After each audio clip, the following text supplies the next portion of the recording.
ഒരു അടുത്തൊരു 5 വർഷം കഴിഞ്ഞ് കഴിയുമ്പം ഇതുപോലെ തന്നെ സർവൈവ് ചെയ്ത് പോവുക എന്നതാണോ ലക്ഷ്യം? അതെയോ വേറൊരു നെക്സ്റ്റ് ഒരു സ്റ്റെപ്പ് അങ്ങനെ എന്തെങ്കിലും ഒരു വിഷൻ മനസ്സിലുണ്ടോ?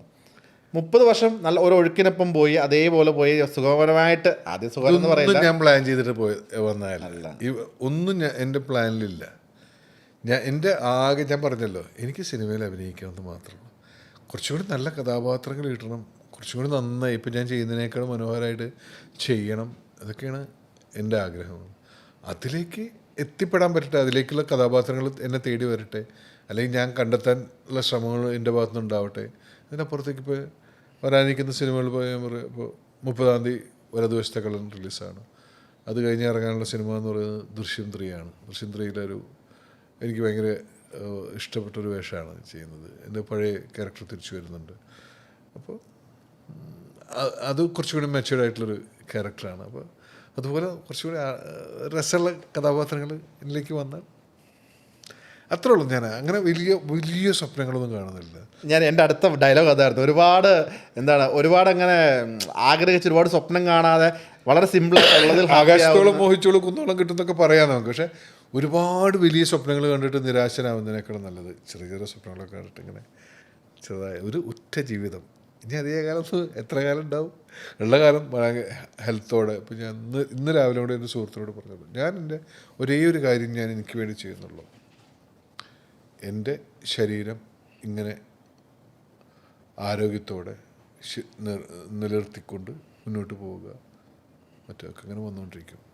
ഒരു സുഹൃത്ത് ദുബായിൽ നിന്ന് വിളിച്ചപ്പോൾ ഞാൻ പുതിയ പരിപാടികൾ എന്തൊക്കെയാണെന്ന് വെച്ചപ്പോൾ ഞാൻ പറഞ്ഞു, ശരീരം ആരോഗ്യത്തോടെ സംരക്ഷിക്കുക, വന്നു ചേർന്നോളും. സിനിമയ്ക്ക് വേണ്ടി നമ്മൾ തയ്യാറായിട്ട് നിൽക്കുക. That's all. വളരെ സിമ്പിൾ കാര്യങ്ങളിൽ സന്തോഷം കണ്ടെത്തുന്ന ആളാണല്ലേ? തീർച്ചയായിട്ടും. വലിയ വലിയ സ്വപ്നങ്ങളൊന്നുമില്ല. അതുകൊണ്ട് ഉറങ്ങാൻ പറ്റുന്നുണ്ടെന്ന് മനസ്സമാധാനം. ഈ പെട്ടെന്ന് ഇർഷാദൊക്കെ വളരെ ഹാപ്പി ആയിട്ട് ഒരാളൊരു എസ് പറയണമെങ്കിൽ എന്ത് പറഞ്ഞാൽ പറ്റും? ഞാൻ വന്ന് എന്ത് പറഞ്ഞാൽ ഇർഷാദൊക്കെ പിന്നെ അതാ റെഡി എന്ന് പറയണമെങ്കിൽ എന്തായിരിക്കും ഒരു കാര്യം? ഞാൻ എന്തിനും നോ പറയാറില്ലല്ലോ അതിന്. അങ്ങനെയല്ല, അത് ഭയങ്കര ഡിപ്ലോമാറ്റിക് ആയിട്ടുള്ള ഇതായിപ്പോയി. ഇപ്പോൾ ഫോർ എക്സാമ്പിൾ പറഞ്ഞാൽ നമുക്ക് ഒരു ചായ കുടിക്കാൻ പോവാം. ഇല്ലെന്നുണ്ടെങ്കിൽ ചില ഇവിടെയുള്ള നമ്മളുടെ ക്യാമറ ടീമിലുള്ള അമ്മമാരുടെ അടുത്ത് എന്ത് പറഞ്ഞാൽ മന്തി കഴിക്കാൻ പോകുന്ന അമ്മമാർ ഏത് പാതിരാത്രി ഏത് ഉറക്കത്തില്ല പിന്നെന്താ പോവാം? ഏറ്റവും സന്തോഷം തരുന്നൊരു കാര്യമായിരിക്കും അത്. അതുപോലെ ഞാൻ പറയുന്നൊരു കാര്യം, ഇക്കൊക്കെ എപ്പോൾ ഏത് പാതിരാത്രി കേട്ടാലും ഞാനതിൽ റെഡിയാണെന്ന് പറയാം. അങ്ങനെ ഒരു കാര്യം എന്തായിരിക്കും? ചിലപ്പോൾ സിനിമ ആണെന്ന് പറഞ്ഞായിരിക്കാം, മേ ബി. ഞാൻ ഒരു എക്സാമ്പിൾ പറഞ്ഞു. മനസ്സിലായി.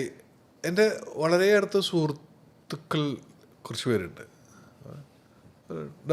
പോവാ യാത്ര പോവാന്ന് വെച്ചാൽ അപ്പം ബാഗ് പാക്ക് ചെയ്ത് നമ്മൾ പോകും. യാത്രകൾ ഭയങ്കര ഇഷ്ടമുള്ള ഒരാളാണ് ഞാൻ. പ്രിയപ്പെട്ടവരുടെ കൂടെ, ഏറ്റവും അടുത്ത സുഹൃത്തുക്കളുടെ കൂടെ. ഓക്കെ. നമ്മൾ ഇതുവരെ സംസാരിച്ച സിനിമയും കുറച്ചൊക്കെ അല്ലാതുള്ള യാത്രകൾ, അങ്ങനെ പേഴ്സണൽ കാര്യങ്ങളാണ്. നമ്മളിനി കുറച്ച് ഇക്കടെ രാഷ്ട്രീയപരമായിട്ടുള്ള കാഴ്ചപ്പാടിൽ ഇപ്പം അടുത്ത വർഷം നമ്മുടെ ഇലക്ഷൻ വരികയാണ്. ഇലക്ഷൻ ഇമ്മീഡിയറ്റ് വരുന്നുണ്ട്. ഞാൻ ഏത് മണ്ഡലത്തിലാണ് മത്സരിക്കുന്ന ആൾക്കാർ ചോദിച്ചു തുടങ്ങിയിട്ടുണ്ട്. ഞാനതൊക്കെ ഉണ്ട്. ഇത്തവണ ഒരുപാട് സെലിബ്രിറ്റി മത്സരാർത്ഥികളെ ഇറക്കി കളം പിടിക്കാനുള്ള ശ്രമമാണ് 2 പാർട്ടിക്കാരും 3 പാർട്ടിക്കാരും എന്നാണ് മൊത്തത്തിൽ പലരുടെയും പേരുകൾ ഉയർന്നു കേൾക്കുന്നുണ്ട്. എൻ്റെ പേര് കേട്ടിട്ടില്ല. എന്തൊക്കെയാണ്? ഇല്ല, ഇത് കേട്ടില്ല. പക്ഷെ എന്നാലും മത്സരിക്കാൻ സാധ്യതയുണ്ട്. കാരണം തീവ്രമായ ഇടതുപക്ഷ അനുഭാവമുള്ള ഒരു വ്യക്തിയാണ് ഇർഷാദ്. അതൊക്കെ എനിക്ക് വളരെ പേഴ്സണലി അറിയാം. എങ്ങനെയാണ് സാധ്യതകൾ? തുടർഭരണം അല്ലെങ്കിൽ ഒരു സ്റ്റാർ കാൻഡിഡേറ്റ് എന്നുള്ള രീതിയിൽ നമുക്ക് പ്രതീക്ഷിക്കാമോ? ഞാൻ എന്തായാലും മത്സരിക്കാനൊന്നുമില്ല. അങ്ങനൊരു ആലോചനകളൊക്കെ എവിടെയൊക്കെയോ നടക്കുന്നുണ്ടായിരുന്നു, പക്ഷേ അങ്ങനെയില്ല. പിന്നെ സാധ്യതകൾ കാണുന്നൊരു തുടർഭരണത്തിലുള്ള സാധ്യതകളാണ് കാണുന്നത് എനിക്ക്.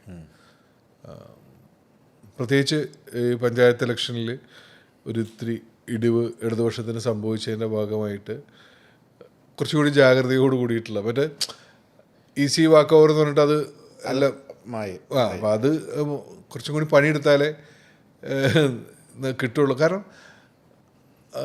രാജ്യത്ത് നമ്മുടെ നാടിൻ്റെ ഒരുപാട് വികസന പ്രവർത്തനങ്ങൾ ചെയ്തിട്ടുണ്ട്. പേഴ്സണലി നമുക്കത് ഫീൽ ചെയ്യുന്ന ഒരുപാട് കാര്യങ്ങൾ ഉണ്ടായിട്ടുണ്ട്. അപ്പോൾ അതൊക്കെ എണ്ണി പറഞ്ഞാൽ ഗുണകരമാവുന്ന അല്ലെങ്കിൽ തിരിച്ചു വരാവുന്ന സാധ്യതയുണ്ട് എന്നാണ് ഞാൻ വിശ്വസിക്കുന്നത്. അതല്ലെങ്കിൽ മറ്റേ കോൺഗ്രസ് വരും, UDF വരും എന്നുള്ളത് അതിപ്പോൾ അത്ര അപകടം പിടിച്ച കാര്യം ആയിട്ടല്ല ഞാൻ പറയുന്നത്. പക്ഷേ ഈ ഇപ്പം നമ്മൾ ചെയ്തു വെച്ച കുറേ കാര്യങ്ങളുടെ തുടർച്ചയ്ക്ക് ഒരു ഇടതുപക്ഷ സർക്കാർ തന്നെ വന്നാൽ കണ്ടിന്യൂ ചെയ്യുന്നതാണ് നല്ലത്. നല്ലതെന്നാണ് ഞാൻ വിശ്വസിക്കുന്നത്. എൻ്റെ പേഴ്സണൽ രാഷ്ട്രീയപരമായിട്ട് ഇടതുപക്ഷത്തിൻ്റെ കൂടെ സഞ്ചരിക്കുന്ന ഒരാളെന്ന നിലയിൽ മാത്രമല്ല, ഒരു വ്യക്തി എന്ന നിലയിലും എനിക്കങ്ങനെ എൻ്റെ ബോധ്യങ്ങളിൽ അങ്ങനെയാണുള്ളത്. ഈ ഒരു തുടർഭരണം ഉണ്ടായിക്കഴിഞ്ഞാൽ മറ്റൊരു കാര്യം കേൾക്കുന്നത് മുഖ്യമന്ത്രി ആരായിരിക്കും, അല്ലെങ്കിൽ ഇപ്പോൾ ഒരു ശൈലജ ഫാക്ടർ വെച്ചിട്ട് ഉണ്ടാവും, അല്ലെങ്കിൽ ചിലപ്പോൾ പിണറായി സഹാവ് തന്നെ ആയിരിക്കും, അദ്ദേഹം തന്നെ ആയിരിക്കും എന്നൊക്കെ പറയുന്നുണ്ട്. അതിനെപ്പറ്റിയൊക്കെ ഈ ഉള്ളിലുള്ള ഡിസ്കഷൻസ് ഒക്കെ നടക്കുന്നുണ്ട് എന്തെങ്കിലും? ഞാൻ അങ്ങനെ പാർട്ടിക്കകത്ത് ഉള്ളിലുള്ള ചർച്ചകളിലേക്ക് അല്ലെങ്കിൽ അങ്ങനെ അല്ല, ഇതൊക്കെ മീഡിയാസ് ഇപ്പോൾ ഷൈൽ ടീച്ചറെ മുന്നിൽ നിർത്തിയിട്ട് പോവും, പിണറായി സഖാവ് മത്സരിക്കുന്നുണ്ടാവില്ല, അല്ലെങ്കിൽ മത്സരിച്ചാൽ തന്നെ ജയിച്ചാൽ മാറിയേക്കും എന്നൊക്കെ പറയുന്ന അതൊക്കെ അതിൻ്റെ വഴിക്ക് പോകട്ടെ. നമ്മൾ അത്ര കണ്ട് രാഷ്ട്രീയക്കാരനാവണ്ട. എനിക്ക് ആത്യന്തികമായിട്ട് ഞാൻ രാഷ്ട്രീയം കൃത്യമായിട്ട് നിരീക്ഷിക്കുന്ന ഒരാളാണ്. രാഷ്ട്രീയം താല്പര്യമുള്ള മീൻസ് അതിൻ്റെ കൂടെ സഞ്ചരിക്കാൻ ഇഷ്ടമുള്ള ഒരാൾ തന്നെയാണ്. പക്ഷേ ആത്യന്തികമായിട്ട് ഞാൻ സിനിമക്കാരനാണ്. എനിക്ക് സിനിമയാണ് എൻ്റെ ശ്വാസം. ഓക്കെ, അതിൻ്റെ അർത്ഥം രാഷ്ട്രീയത്തിൽ നീ കൂടുതലൊന്നും ചോദിക്കണ്ട. ഓക്കെ, അല്ല എനിക്ക് ഒന്ന് രണ്ട് ചോദ്യങ്ങൾ കൂടെ ഉള്ളത്. ഇപ്പം തമിഴ്നാട്ടിലിപ്പോൾ വിജയ് വരുന്നു, അല്ലെങ്കിൽ തമിഴ്നാട്ടിൻ്റെ ഒരു മൊത്തത്തിലൊരു പ്രവണത എന്ന് വെച്ചാൽ ഒരു സ്റ്റാർഡം ഉണ്ടെങ്കിൽ ആ സ്റ്റാർഡത്തിൽ മയങ്ങി അവിടെ വോട്ട് കൊടുക്കുക, അങ്ങനെ ഒരു പ്രവണത തമിഴ്നാട്ടിലുണ്ട്. പക്ഷേ ഇവിടെ ഒരു ഇപ്പം നമുക്ക് ഒരുപാട് ആർട്ടിസ്റ്റിൻ്റെ പേരുകളിൽ ഉയർന്നു കേൾക്കുന്നുണ്ട്. അപ്പം അങ്ങനെ ഒരു സ്റ്റാറിനെ കൊണ്ടുവന്ന് നമ്മളൊരു മണ്ഡലത്തിൽ നിർത്തിക്കഴിഞ്ഞാൽ സ്റ്റാർഡം വോട്ടായിട്ട് കൺവേർട്ട് ആവും തോന്നുന്നുണ്ടോ? സ്റ്റാർഡം വോട്ടായിട്ട് കൺവേർട്ട് ആവില്ല. അത് കേരളത്തിൽ അത് വിലപ്പോവാൻ സാധ്യതയില്ലാത്തൊരു കാര്യമാണ്. അതിന് മുരളിയേട്ടൻ ജയിക്കേണ്ടതല്ലായിരുന്നു. ഒരു അപവാദമായിട്ട് സുരേഷ് ഏട്ടൻ ജയിച്ചതിന് അത് വേറെ ഒരുപാട് ഫാക്ടറി ഉണ്ട്. ഒരുപാട് ഫാക്ടറി, സ്റ്റാർഡം മാത്രമല്ല. ഇപ്പോൾ തൃപ്പൂണിത്തുറ പിഷാരടി മത്സരിക്കുന്നു എന്നുള്ള വാർത്തകൾ വരുന്നു. തൃപ്പൂണിത്തുറ ഒരു UDF അനുകൂല മണ്ഡലമാണ് ശരിക്കും പറഞ്ഞാൽ. പിഷാരടി വന്നു കഴിഞ്ഞാൽ ഓളം ഉണ്ടാവും. അതെ, ഒന്നിൻ്റെ കൂടെ തള്ളെന്ന് പറയുന്ന പോലെ. അല്ലാതെ ഇപ്പം ഞാൻ പറയാം, മട്ടന്നൂർ കൊണ്ടുപോയിട്ട് പിഷാരടി നിർത്തി ജയിക്കാൻ പറ്റും? സ്റ്റാർഡം ഇവിടെ അംഗീകരിക്കുക എന്നുള്ളത് എളുപ്പമല്ല. സാധ്യത വളരെ കുറവാണ്. തമിഴ്നാട് പോലെ അല്ല, നമ്മൾ ഭയങ്കര പൊളിറ്റിക്കലൊക്കെ തന്നെയാണ് ആ കാര്യത്തിലൊക്കെ. ഈ തദ്ദേശ സ്വയംഭരണ തെരഞ്ഞെടുപ്പിൽ ഇറങ്ങി പ്രവർത്തിച്ചിട്ടുണ്ടായിരുന്നോ? ഇല്ല, ഞാൻ ബോധപൂർവ്വം ഞാൻ ഇറങ്ങില്ല എന്ന് പറഞ്ഞു. കാരണം അത് ഇറങ്ങിയാൽ കാരണം എത്ര പഞ്ചായത്തുണ്ട്? 1900 പഞ്ചായത്ത്, മുനിസിപ്പാലിറ്റി, കോർപ്പറേഷൻ, ബ്ലോക്ക്, ജില്ലാ പഞ്ചായത്ത് എന്നൊക്കെ പറഞ്ഞിട്ട് ഇങ്ങനെ ഇറങ്ങിയാലേ ബ്ലോക്ക് അത് ഓരോ വാർഡിൽ വേണ്ടിയിട്ട് പോയി തുടങ്ങിയാൽ പിന്നെ നമ്മൾ ഞാൻ പറയും ഞാനില്ല. ഒരു വീഡിയോ വിഷ്വൽസ് പോലും ഞാൻ കൊടുത്തിട്ടില്ല.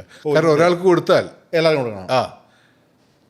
ഒരു എത്ര 900 പഞ്ചായത്തുണ്ട്. ചേട്ടൻ്റെ വാർഡിലെ പോലും കൊടുത്തില്ല. വാർഡിലെ പോലും ഇല്ല. ഞാൻ അത് ആ വാർഡിൽ കൊടുത്താൽ വെച്ചാൽ ഒരു പഞ്ചായത്തിൽ എത്ര വാർഡുണ്ട്? ഒരു 15 വാർഡ് കൂട്ടാതിരിക്കുക, ആ 15 വാർഡിലും കൊടുക്കണം.